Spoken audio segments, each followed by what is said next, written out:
Berapa yang beli teman-teman, ini yang saya cari di lingkungan sekitar ya.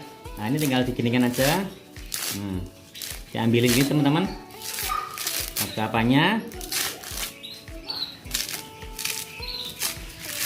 ya. Oke ya, dibuat sehalus mungkin teman-teman ya, sehalus mungkin, selembut mungkin. Ini bukan makanan sayang.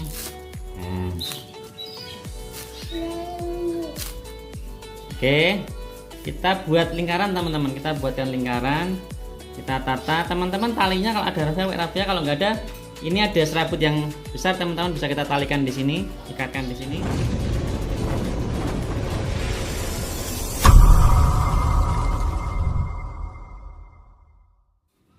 Oke guys, sebelumnya assalamualaikum warahmatullahi wabarakatuh ya. Ketemu lagi dengan Pak Guru, masih di channelnya Jemariku Kreatif. Hari ini kita pada session atau cara kita yang ke-21, yaitu tentang bagaimana membuat sarang ya, sarang kenari, tempat sarang, bahkan sampai pemilihan serat yang digunakan untuk sarang teman-teman. Ini di Pak Guru ini sudah mulai pada mau birahi.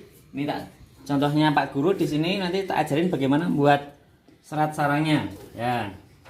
Ini jadi teman-teman, kalau betina sudah butirin gini berarti tanda-tanda betina sudah naik birahi ya. Ini belum sempurna, maka jangan dikawinkan dulu. Nanti kalau sudah sempurna kita lihat perutnya baru dikawinkan. Tapi topik kita bukan masalah mengawinkan kenari ya. Ini topik kita adalah bagaimana teman-teman bisa membuat serat ini terpasang dengan rapi dan tidak diorak-arik ya teman-teman ya. Oke, sekarang ikuti Pak Guru penjelasannya bagaimana cara kita memilih serat ya, apa sarang atau susuhan ya orang Jawa ya, untuk proses bertelurnya kenari yang kita breeding nih teman-teman. Lihat sini teman-teman, ini sampel aja. Ini sudah ada yang ini baru bertelur satu teman-teman. Ini saya kawinkan dengan SFY20 nih teman-teman. Itu indukannya Pak Guru kalau pakai SF pakai koper teman-teman ya. Oke, ikuti Pak Guru teman-teman. Oke ya teman-teman sekalian, sekarang Pak Guru ajak teman-teman bagaimana cara ke-21 ini kita akan menyiapkan sarang untuk tempat bertelur teman-teman. Yang pertama adalah dari segi pemilihan cepuk sarang dulu.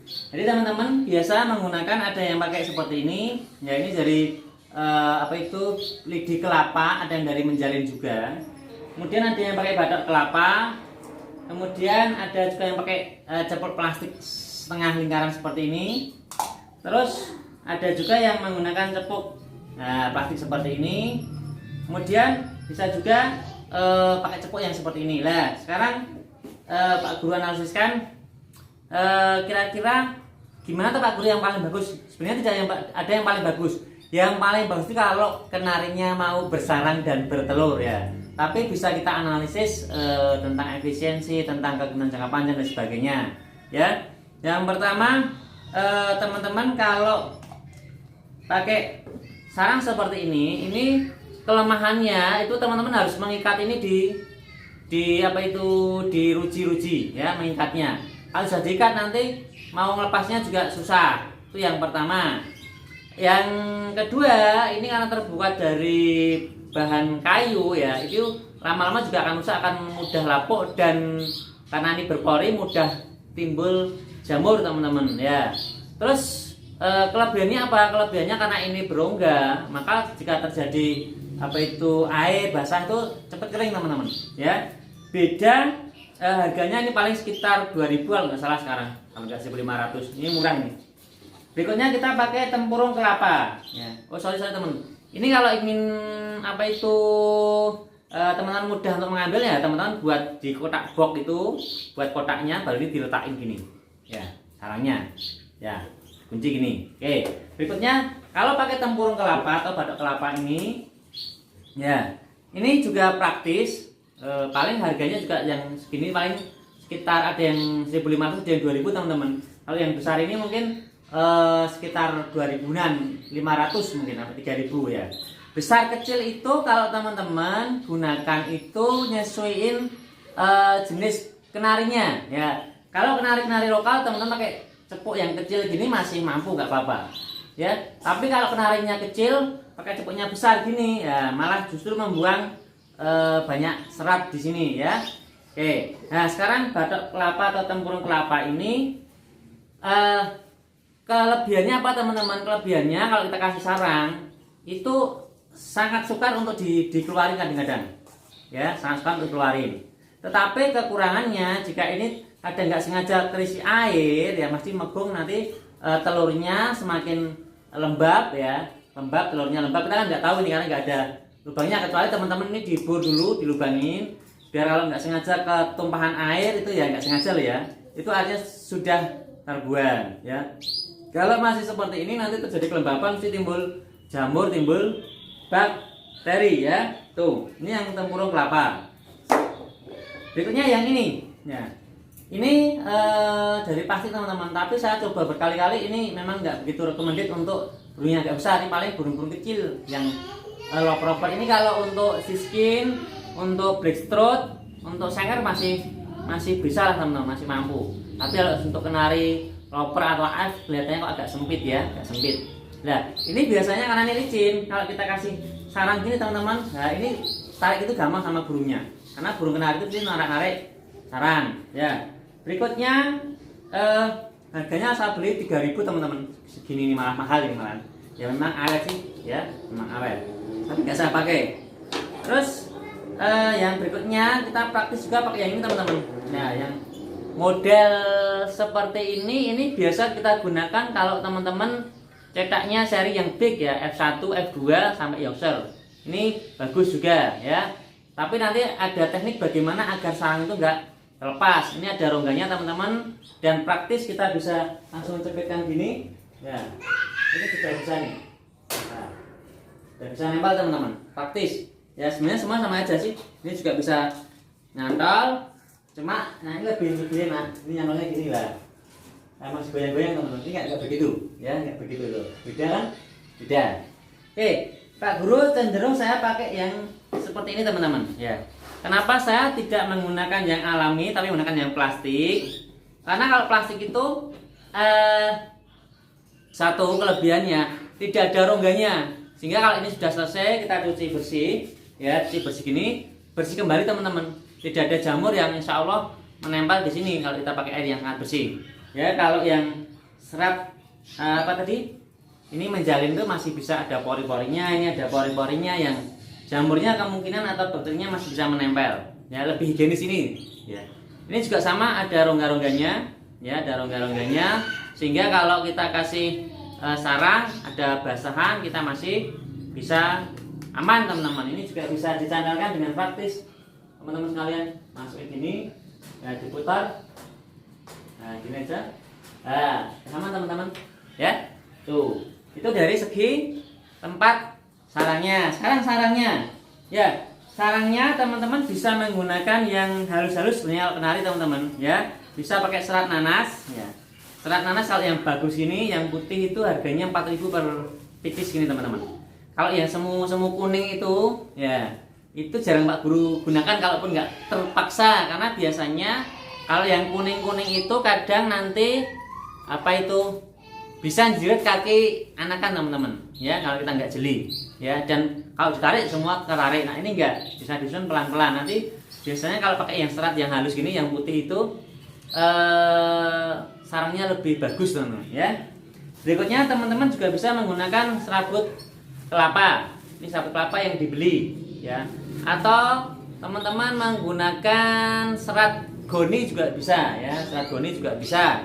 Atau pakai rumput juga bisa. Yang penting itu lebih lembut dan lebih lentur sehingga burungnya bisa menata sarang. Nah, Pak Guru biasanya mix teman-teman. Mix itu artinya saya campurkan antara serat nanas dan serabut kelapa. Ya, serabut kelapanya biasanya Pak Guru cari di lingkungan sekitar teman-teman. Jadi kalau kita pakai serabut kelapa itu ternyata juga lebih irit teman-teman.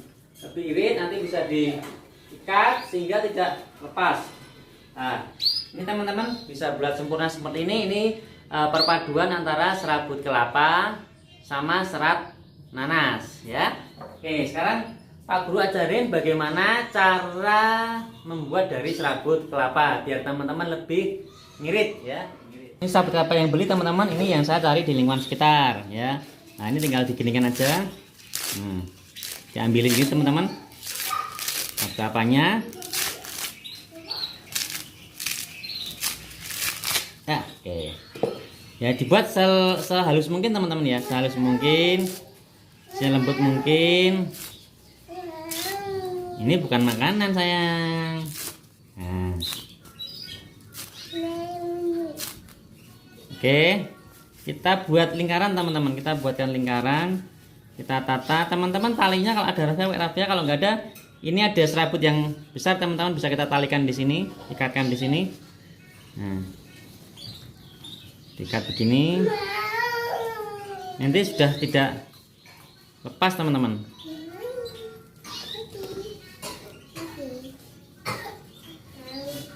Nah, ini kira-kira kita lihat kenarinya. Kalau kenarinya agak besar ya kita buat yang agak besar. Ini cara kita bagaimana memancing agar burung kenari ini bisa mengeram teman-teman. Nah, ini kita buat bulatan seperti ini ya teman-teman sekalian ya. Diikat aja pakai ini. Kalau teman-teman nggak ingin ribet ya diikat pakai tali raffia atau benang gitu teman-teman. Ini kita sudah buat bulatan seperti ini. Nah, ini tinggal kita masukkan di sini teman-teman. Ya, belum kita masukkan, bawahnya bisa pakai ini atau ini saya pakai yang jadi teman-teman. Ini yang jadi yang sudah olahan pabrik. Kalau yang belum olahan pabrik biasanya agak apa itu teman? Debunya ya, debunya partikel kecilnya itu agak menyengat di hidung, hati-hati. Nah, ini kan ya. Kita taruhkan di sini dulu teman-teman, taruh di sini ya. Itu baru ini letakkan di sini. Oke. Nah, ini teman-teman bisa ditali dengan cepuknya pakai kawat atau pakai benang di belakangnya. Nah, ini cara kita agar ngirit nanti kenarinya tidak kesusahan untuk menata sarang. Nah, jadi seperti ini teman-teman. Nah, nanti ini kalau ditarik nggak ketarik semua lah. Caranya gimana? Sekarang kita gunakan lakban ya teman-teman ya.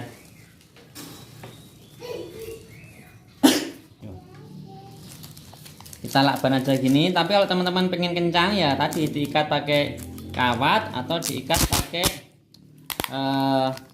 apa itu? Benang. Ini ada lubangnya, bisa diikat dengan benang. Tapi kalau sudah ada bulatannya ini nanti insya Allah sarangnya itu enggak cepat di rusak lagi oleh indukannya teman-teman sekalian ya.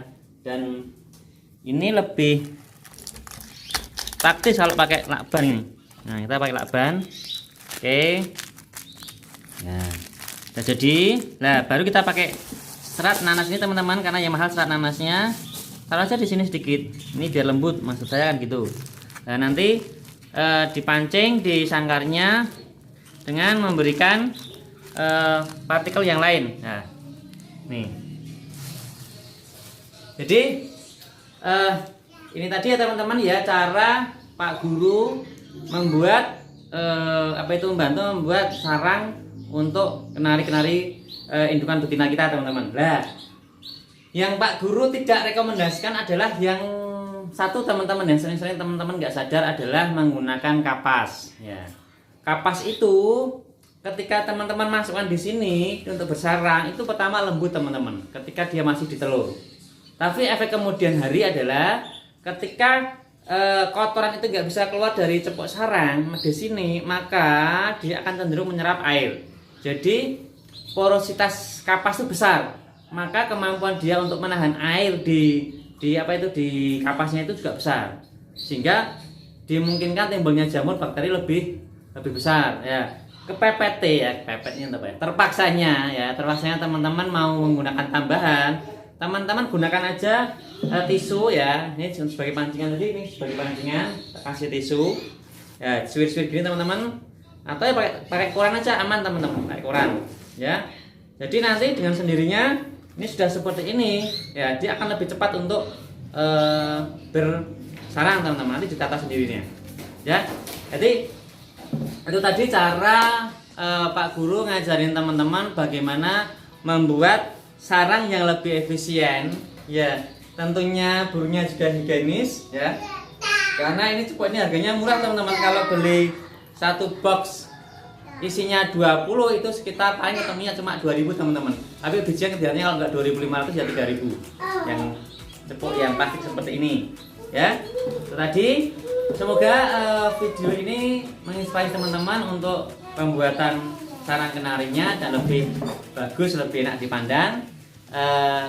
Sekali lagi saya ingatkan untuk teman-teman yang belum infak sama Pak Guru, ya, silahkan diinfakkan dengan mengklik tombol subscribe di bawah, aktifkan lonceng notifikasinya sehingga teman-teman mendapatkan video-video terbaru terupdate dari channelnya Jemariku Kreatif, ya. Yang sudah, terima kasih teman-teman.